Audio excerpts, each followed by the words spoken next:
Have you ever wondered when the mind comes to live inside the body? My name is Dr. Sari Goldstein Ferber, and I would like to share with you today our recently published editorial in current neuropharmacology.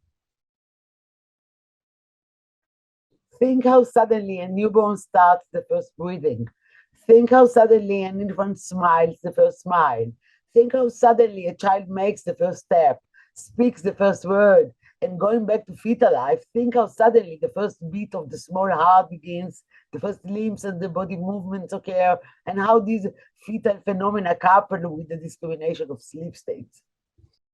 An important question regards the timing and the temporal flow of emerging germinal human capacities of self-awareness or consciousness and their progress towards mature rational perception, or when the mind comes to live inside the body as biological clocks that underlie early development. We suggest that when the fetal heart rate, sleep state, and movement synchronize, this is the time when the mind comes to live inside the body.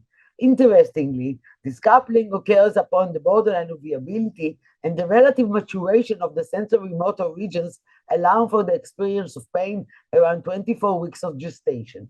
We recommend future studies of fetal mental development using ultrasonic and fMRI measures.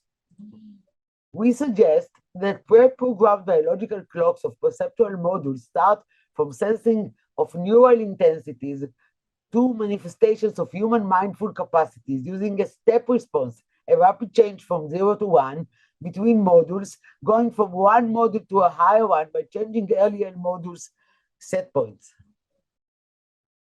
And you may see in this figure the flow of hierarchies from intensities through ascending tracts to manifestation through descending tracts. And the jump from 0 to 1, the step response between each module and module. Looking at the step response of a system, its response depends on the system's levels of damping pressure, which is a term used in engineering to describe how oscillations in a system decay when they are disturbed from their initial position and eventually come to rest.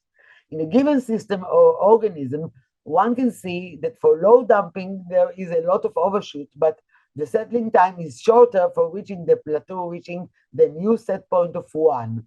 For higher damping, there will be less oscillations, overshooting, but the settling time of the plateau stage, reaching the new set point of 1, will be longer. This is in accordance with Powers' Perceptual Control Theory, which discussed developmental 0 to 1 adaptation in cybernetic terms by suggesting that plateaus reflect the learner's shifts in attention to new perceptual variables. This is also in accordance with the synaptic theory by Heidelberg, suggesting that developing neurobehavioral subsystems, the basis for the emergence of mental capacities in humans, provides backup support when a new developmental acquisition occurs. Thereafter, all neurobehavioral subsystems return to a new balance containing a new plateau state of subsystem interplay, which is now integrated with one new subsystem's accomplishment, be it the first breath, the first smile, the first step, the first word, until the pre-programmed time for the next acquisition ticks. Thank you.